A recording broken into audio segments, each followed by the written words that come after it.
Au menu de cette édition, la nouvelle tendance fitness, ça secoue, ça décoiffe et surtout ça fait perdre du poids. Une opération très physique également dans le Lot, quelques 500 militaires sur le pont pour un exercice grandeur nature. Mais d'abord, le milieu des sapeurs-pompiers de nouveau entaché par une affaire, cette fois de harcèlement moral.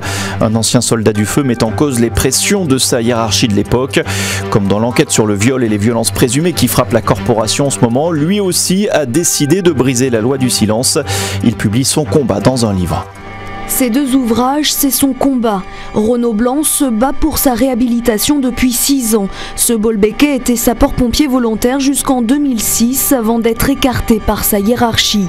On lui reproche d'avoir dénoncé des faits de harcèlement moral au sein de la caserne de Bolbec entre 2000 et 2006. C'était un cauchemar, quoi. Je veux dire un cauchemar. Chaque pompier qui n'était pas dans le rang, était quelqu'un qui était certainement touché par le chef de centre, s'arrangeait pour lui faire vivre l'enfer, voilà. Avec 2 autres collègues victimes, Renaud Blanc a déposé plainte pour harcèlement moral en décembre 2008. Depuis, il attend que justice soit rendue et c'est ce difficile parcours judiciaire qu'il raconte dans son dernier ouvrage, un livre qui sort au moment même où le milieu des pompiers est secoué par une affaire de viol présumé.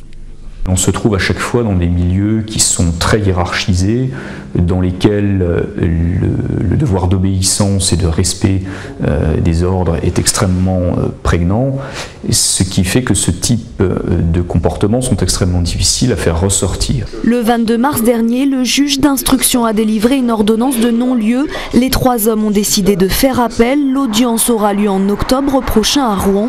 De son côté, le service départemental d'incendie et de secours n'a pas souhaité s'exprimer. Quant à Renaud Blanc, il espère que son livre permettra une prise de conscience au sein du public et de la corporation. Il est temps aujourd'hui que le harcèlement soit puni et qu'on arrête des gens qui pensent que c'est parce qu'ils ont un uniforme, des barrettes et qu'ils peuvent dans leur coin faire des choses couvertes par une administration qui ne veut rien entendre.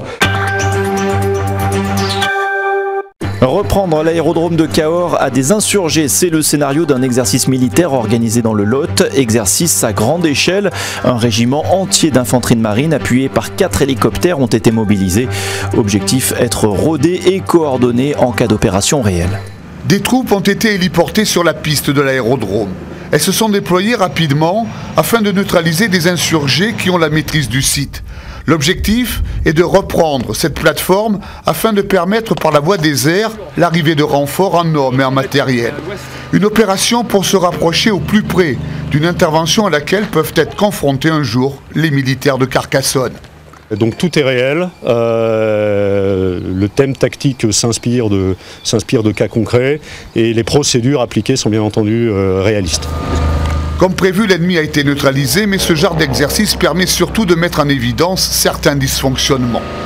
Pour cet exercice, 4 hélicoptères ont été engagés, ainsi qu'une compagnie de soldats, des manœuvres qui vont se prolonger. Ok, tu vois, le métal va se mettre en appui là-bas. Oui. Dès qu'il est en place, on prend pied, on traverse la tour là, les bâtiments. Par ici ou par là? Par ici là, derrière là. Tu passes par la grille là. Nous allons couvrir à peu près 10 000 km² avec l'ensemble de nos troupes déployées. En attendant de prendre Carcassonne, une partie des troupes passera la nuit prochaine aux abords de l'aérodrome de Cahors.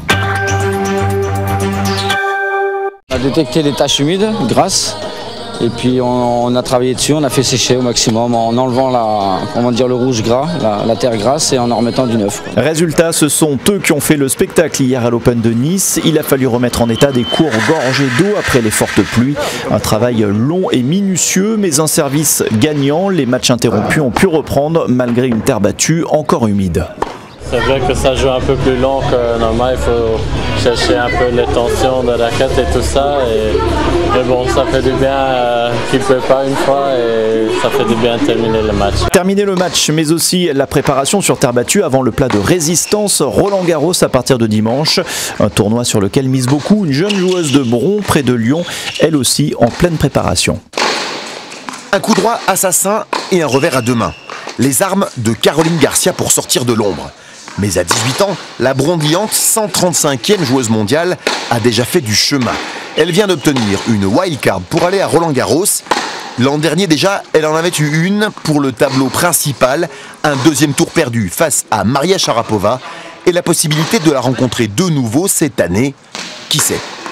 Ce serait la revanche, donc après moi j'ai rien à perdre, c'est pas moi la favorite, donc si je la joue, je la jouerai pour gagner comme j'ai essayé l'année dernière.